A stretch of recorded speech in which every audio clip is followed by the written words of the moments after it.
here with Homeschool and Life. Thank you guys so much for tuning into our video today.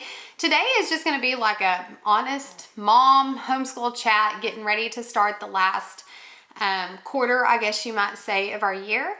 So I'm just going to share kind of some of my thoughts on the last quarter, some of the things that we're going to be doing, and maybe some of the things we're reading right now, and just hopefully it gives you an idea for something in your homeschool or maybe a book recommendation. So I think I said in one of our December videos that I love planning for January. Excuse me. Because like everybody's in routine in January, you already know what works, what doesn't work, and you've got a better idea of like what things look like. But I think I like planning for the last quarter of the homeschool year more than any other. Don't get me wrong, it's really fun and exciting and fresh in August when you're getting your new curriculum and you're trying to feel like getting really excited about the year, but something about the end of the year, because you know like where some kids are. Like for example, most of the time in homeschooling, towards that last quarter, they are ahead in certain subjects because you've probably pushed them harder throughout the year, or maybe you've just had some time to get some stuff done. And so you kind of know what kind of wiggle room you have to incorporate more fun activities, outdoor activities, field trips, things like that, to make the end of the school year a pleasant and fun kind of thing. And so I feel like that's kind of where we are right now.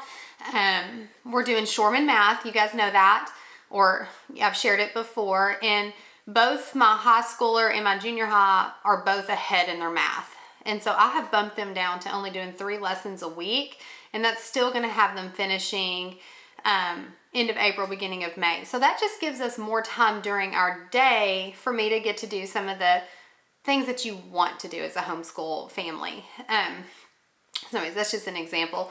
One of my children is doing the good and the beautiful for their language and grammar.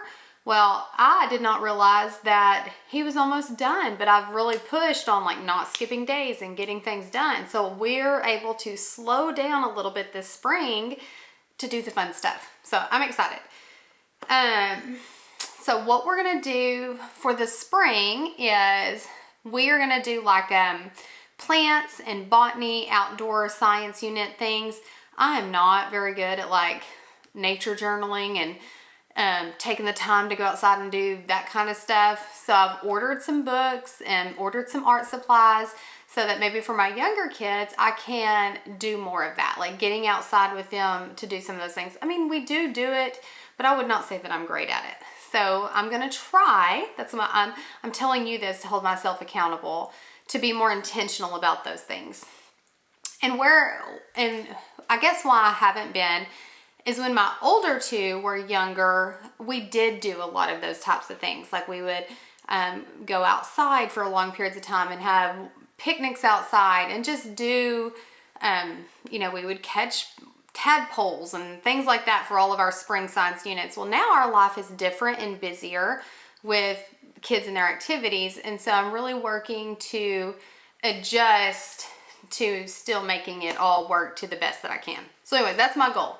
So right now I am going to take the next couple weeks and try to plan probably 4 to 5 like fun activities. Like I looked up where you can, we can make bubble gum, and there was something else I found online that I thought was an idea that my kids would like. So I'm just going to try to narrow it down to 4 or 5, and that would let me do like one cool thing a week with them. So after I get that planned, I will touch base with you. So just hold myself accountable and just emphasizing the importance of planning. And so I've already looked up a lot of books. So that's what we're going to do in the spring for our younger ones.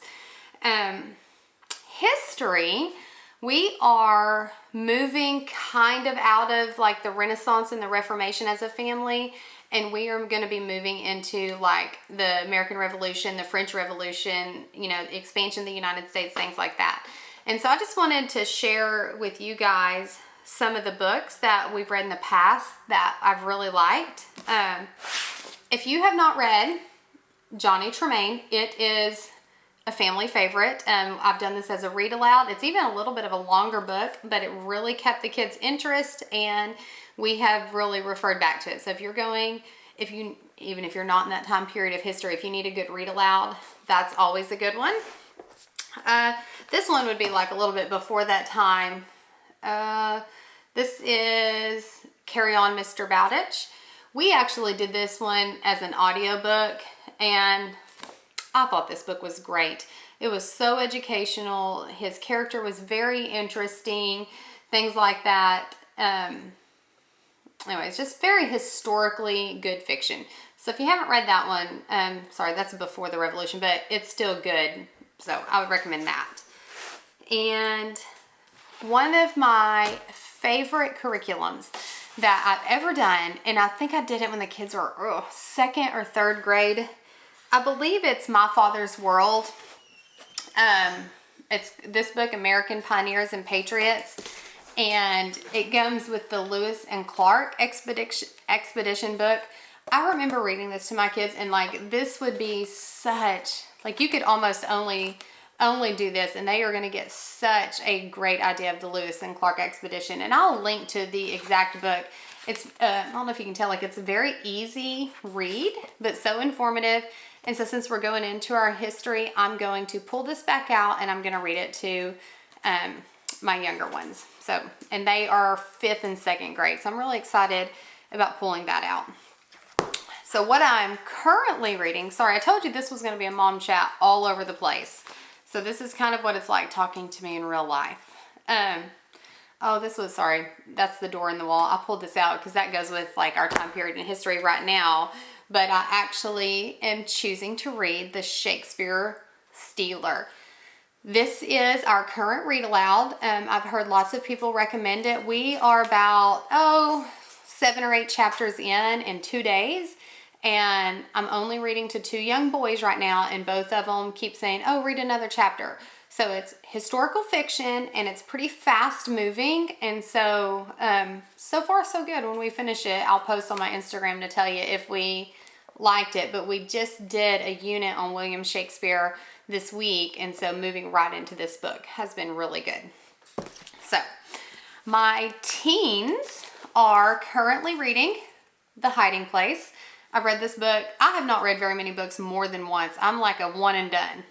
But this is one of the books I have read more than one time in my life. And so we just have the Great Christian Stories Literature for Christian Students guide. And so my big kids are reading this.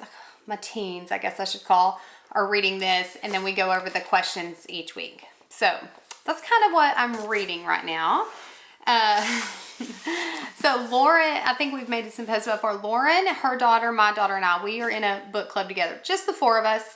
How that started was we assigned our children some books that were probably a little over their head.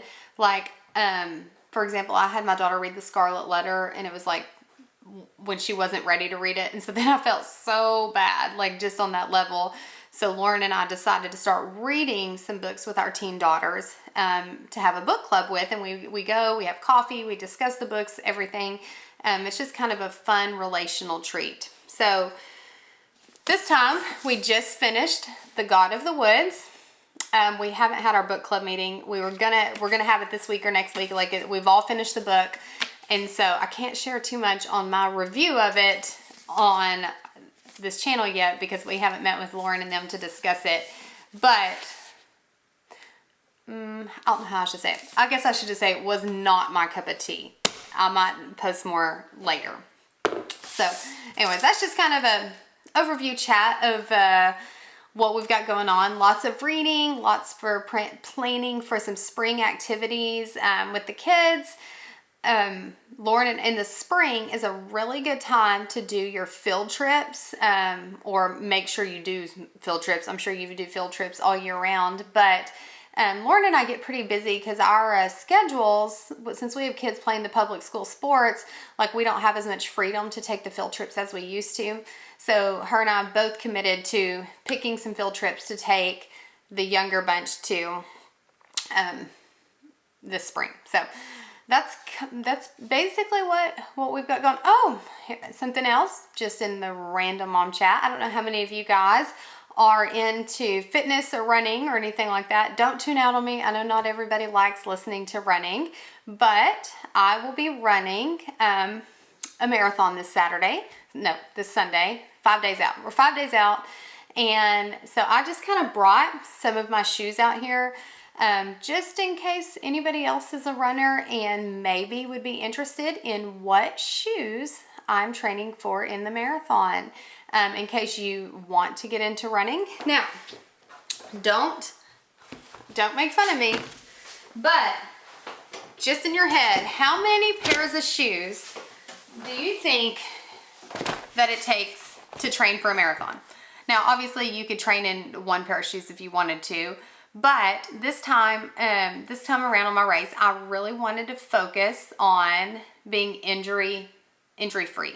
So I got different shoes to help with that. And there's some, you know, just to work on like what your drop levels are and things like that. So just in case you're interested, which you might not be, these are my Hoka Mocs. They have lots of miles on them. I used these for everyday runs. I did actually do a few long runs in them and they worked just fine, but I would rotate these out with the Ultras. Now my Ultras they're a 0 drop shoe, and so depending on the drop of this shoe, it's going to depend on if you're putting more stress on your calves, more stress on your hips, more stress on your knees, or more stress on your ankles.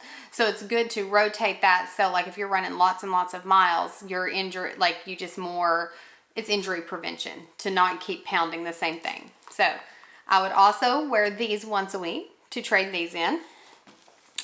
My everyday go-to shoe is always the Brooks Stealth Fit Glycerins.